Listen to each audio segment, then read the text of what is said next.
Imagine walking into a home where everything feels calm, open, and easy to breathe in. The space isn't huge, but somehow it feels bigger than it really is. There's a sense of calm in the way the furniture sits, the way the shelves look, and even the way the light falls on an uncluttered table. That's the feeling I want to talk about today. The kind of peace we can bring into our own homes by borrowing a few beautiful habits from traditional Japanese homemaking. And don't worry, I'm not talking about strict minimalism or giving up all your things. It's more about making your space feel purposeful and calm without the constant noise of clutter pulling your attention. Before we start, I'd love to know, where are you watching from? I always find it so fun and interesting to see the mix of places people tune in from. It also helps this little community feel even more connected. And while you're at it, if you enjoy these kinds of tips, a quick like or subscribe goes a long way to keep the channel going. Now, one of the most powerful habits from Japanese homemaking is called ma. Now, it basically means empty space. And here's the thing. We often feel like every shelf or every surface needs to hold something. A vase, a candle, a stack of books. Before we know it, every little spot is full. But when you leave just one space completely empty, it changes how the whole room feels. It's like giving your eyes a place to rest. So here's what I suggest you try. Pick one small spot in your home, a shelf, a table corner, or even just a windowsill. Clear it completely, wipe it clean, and then leave it empty. No decorations, no, maybe I'll just put this here for now. Just let it breathe. At first it might feel strange, almost like something is missing. But after a while you'll notice it gives the whole room a sense of calm. That little empty pause is what makes everything else stand out more. It's simple, but it's powerful. Now let's talk about something a little more unusual, but equally fascinating. The idea of listening to your objects. In Japanese tradition, there's this gentle belief that even everyday items carry a kind of spirit or energy. Not in a spooky way, but in the sense that our things can either support us or weigh us down. Think about it. Some objects you pick up and they make you smile, right? Others, they just feel heavy. They remind you of something you don't care about anymore, or they've just lost their spark. Here's a little habit you can build. Whenever you're not sure whether to keep something, just hold it and quietly ask yourself, does this still bring me life or energy? If the answer is no, then it's time to let it go. It doesn't mean the item was bad or worthless. It just means it served its time with you and now it's ready to move on. You don't have to make a dramatic event out of it. Just a simple acknowledgement that it's not giving you what it used to. I'll give you an example.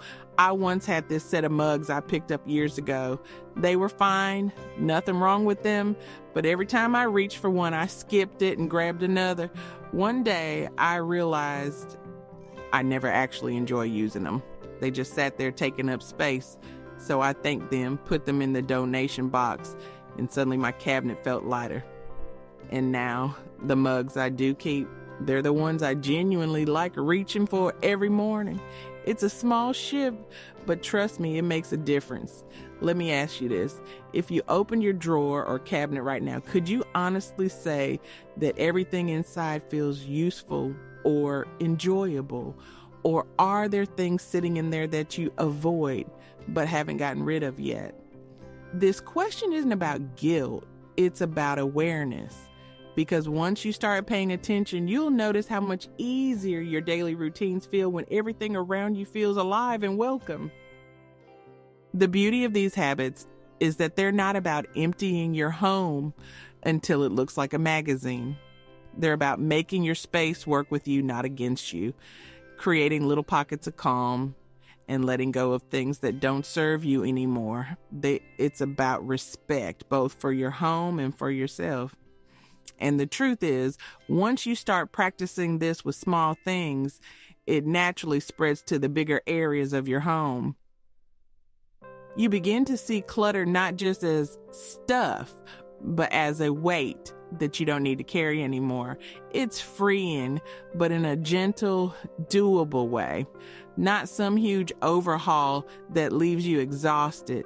One of the most thoughtful habits from Japanese homemaking is called kansho, which simply means decluttering with gratitude. Now, this might sound a little unusual if you've never tried it before, but stay with me here. It really does change how you feel about letting go of things. Instead of just tossing items into a box with a sense of guilt or frustration, you take a moment to thank each one.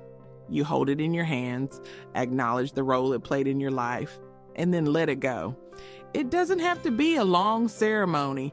A quiet, soft thank you is enough. Maybe you thank that sweater for keeping you warm one winter, even if it doesn't fit quite right anymore. Or thank that kitchen gadget for the meals it helped you cook, even if you don't use it today. This little pause transforms decluttering from something that feels like loss into something that feels respectful. You're not just getting rid of stuff, you're closing a chapter and making space for something new. And when you place the item into a donation box after thanking it, you can even think about how it might help someone else. That sweater you never wear could become someone else's favorite. That extra mug could be exactly what another person needs. Thinking of it that way turns letting go into a gift, not just for yourself, but for someone else too. Now, here's a tip that goes hand in hand with that. Instead of decluttering room by room, try working by category. I know the usual advice is to tackle the kitchen or clean out the bedroom, but the problem with that approach is that the same category of things ends up scattered all over the house. You clean one closet, but then find more coats in the hallway, or sort your bookshelves, only to discover another pile of books in the living room. It gets frustrating, and you feel like you're not really making progress. So the Japanese method suggests you pick one category, let's say books, gather all the books from every corner of the house and bring them to one spot. Then, in one sitting, sort through them all. That way, you only make decisions about that category once. It's cleaner, it's more efficient, and it really helps you see the full picture. You might not realize how many pairs of scissors you own until you see them all together. Same with towels, pens, or baking pans. The beauty of this approach is that it also helps you avoid decision fatigue. Instead of jumping from clothes to papers to decor, you stay focused on just one type of item. And when you're done, you feel this clear sense of completion. You know that category is truly taken care of. That's a big mental boost. I'll give you a little example. I once gathered all my linens, every sheet, towel, blanket, pillowcase, all of it. I had things tucked in different closets and even a few hidden in boxes I had forgotten about. When I laid it all out, it honestly shocked me. There were more sets than I ever needed, and some I hadn't touched in years.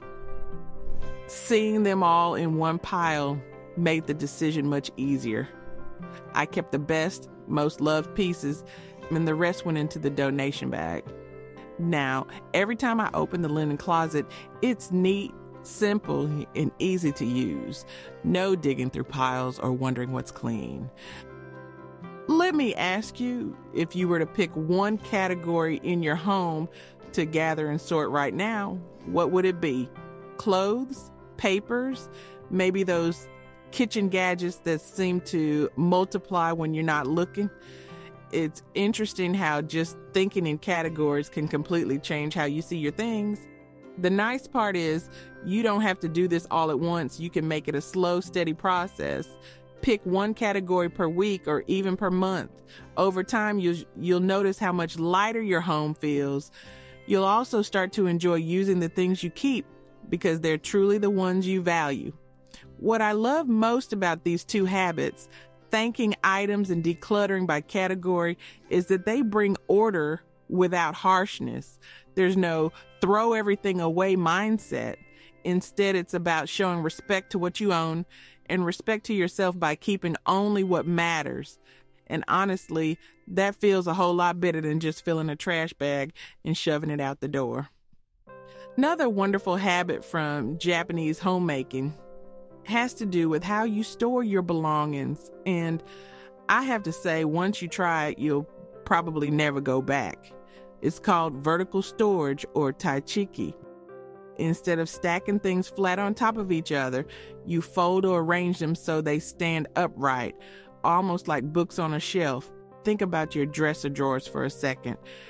If your clothes are stacked, you usually only see the top piece, right? Which means you end up wearing the same 2 or 3 items over and over while the rest just sit forgotten underneath. But when you fold clothes into neat rectangles and place them upright, suddenly you can see everything at once. No more digging to the bottom, no more refolding messy piles. And here's a bonus, it actually saves space. This method doesn't stop with clothes. You can use it for towels, kitchen linens, even utensils or paperwork. I once tried it with my dish towels, and I couldn't believe how much easier it became to grab the one I wanted. Everything was visible, everything was tidy, and nothing was getting crumpled or lost in the shuffle. It's such a simple shift, but it makes daily life smoother. Now, let's pair that with another habit that keeps clutter under control, the one in, one out rule. And don't worry, it's not as strict as it sounds. Idea is that whenever something new comes into your home, one old thing goes out. Bought a new sweater. Time to let go of one that doesn't fit or that you never wear. Picked up a new kitchen gadget. Pass along the one that's been collecting dust. This isn't about being hard on yourself. It's about balance. Without some kind of check, things pile up so quietly. You buy one small item here, accept a gift there, and before you know it, drawers and closets are bursting. But if you use the one in, one out habit, you're constantly keeping things in balance. It turns every new purchase into a little moment of awareness. Do I really want this enough to let something else go? I've found this habit can even make shopping more mindful. It makes you pause before buying something new because you know it comes with a decision attached. Suddenly, impulse purchases don't seem so easy when you realize they'll require letting something else leave. And honestly, most of us already have enough. The one in, one out mindset helps keep the flow steady without ever letting clutter creep back in. And then there's one of my personal favorites, creating a little display area inspired by the Japanese tokonoma tradition. In Japanese homes, the tokonoma is a small alcove where you place just 1 or 2 meaningful items. It could be a flower arrangement, a special piece of art, or a small family heirloom. The point is not to fill it, but to highlight what truly matters. You can do this anywhere in your home. Pick a small shelf, a windowsill, or a table corner and choose just 1 or 2 items you love. Maybe it's a framed photo. Maybe it's a piece of pottery you admire. Maybe it's a candle that brings you peace. By giving those objects their own little stage, they stand out more, and your space instantly feels calmer. I tried this myself with a shelf in my living room. Instead of crowding it with lots of decorations, I chose just 1 vase I really love and a single photo frame. That's it. The difference was incredible. Instead of the shelf looking busy and overwhelming, it felt intentional, and the few items I displayed actually brought me joy instead of getting lost in the sea of clutter. The nice thing is, this little tradition is flexible. You can change it whenever you feel like it. Swap in seasonal items or rotate through different pieces that matter to you. It's not about perfection. It's about giving importance to the things you actually care about. And if you've been enjoying these ideas so far, don't forget to hit that subscribe button if you haven't already. It's a simple way to stay connected and make sure you don't miss the upcoming tips. Plus, it really does help keep this channel alive and growing. What I love about these habits, vertical storage, one in, one out, and a small display space, is that they're not complicated. They don't require a big budget or a weekend of hard work. They're just small, thoughtful changes you can start using right away. And each one makes daily life feel a little easier, a little calmer, and a lot more intentional. One of the gentlest but most effective habits is what's called the Suji routine. It's all about a tiny daily tidy up that takes no more than 5 minutes. The idea is simple. Every morning, choose one small surface and give it a little care. Maybe it's wiping the kitchen counter, straightening the cushions on the sofa, or putting away the few items on your entryway table. At first, 5 minutes might not sound like much, but the beauty is in the consistency. Instead of waiting until clutter piles up and cleaning feels overwhelming, you're giving just a little bit of attention every day. Over time, that rhythm keeps your home calm and stops messes from ever building in the first place. And honestly, it feels good to start the morning with a quick win. You see the space looking fresh, and it sets a nice tone for the rest of the day. I like to think of it almost like brushing your teeth. You wouldn't skip brushing for a week and then try to scrub for an hour to make up for it. You just do a little every day, and that's what keeps things in order. Same with your home. Those 5 minutes aren't just about tidying. They're about giving yourself a calm, steady start. Now let's talk about another tradition I really love. Seasonal switch outs, known as shun. This is about aligning your home with the rhythm of the seasons. Instead of keeping everything out all year long, you rotate your textiles, decor, and even scents to match the time of year. For example, in the warmer months, you might bring out lighter fabrics, fresher colors, maybe even swapping a citrus-scented candle.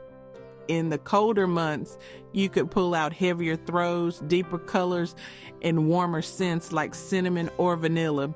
It doesn't mean buying new things every season. It's simply about storing away what doesn't fit the current moment and bringing forward what does. The result is that your home always feels fresh and in tune with the world outside. And you know what? It makes you appreciate your belongings more. When you put things away for a time and then bring them back out later, they feel new again. That stack of cozy blankets feels extra comforting when you pull it out for the first chilly night. Those bright summer tablecloths feel cheerful when they reappear after long winter. I once tried this with my decor and linens, and the difference it made was remarkable. My home didn't feel stale anymore. It felt alive and seasonal without me spending a cent. Just that little act of rotating made everything feel more intentional. And this is the thread that runs through all of these habits: intention. None of them are about strict rules or forcing your home to look a certain way. They're about bringing a sense of care and calm to the things you already have. Respecting your belongings, respecting your space, and most importantly, respecting yourself. When you create empty space, when you let go of things with gratitude, when you store items so they're easy to see and use, when you rotate for the season, you're not just organizing, you're building a home that feels supportive and peaceful. A home that doesn't drain you but restores you. So if you've been listening and thinking, this all sounds nice, but where do I start? Here's my advice. Don't try to do everything at once. Just pick one habit that feels doable and begin there. Maybe it's leaving one shelf empty. Maybe it's folding your clothes upright. Maybe it's a 5-minute tidy tomorrow morning. Start small, let it become natural, and then add another. Over time, these little changes add up to a home that feels calmer, lighter, and more enjoyable to live in. And that's the real reward. It's not about perfection. It's about peace. If you found these tips helpful, don't forget to give the video a like and subscribe so you'll always catch the next one. And I'd love to hear in the comments which habit you're going to try first. Sometimes sharing your plan inspires someone else to get started too. Here's the bottom line. Your home doesn't have to be perfect, but it can absolutely feel good. And with a few simple, thoughtful habits, it can become a place that truly supports the life you want to live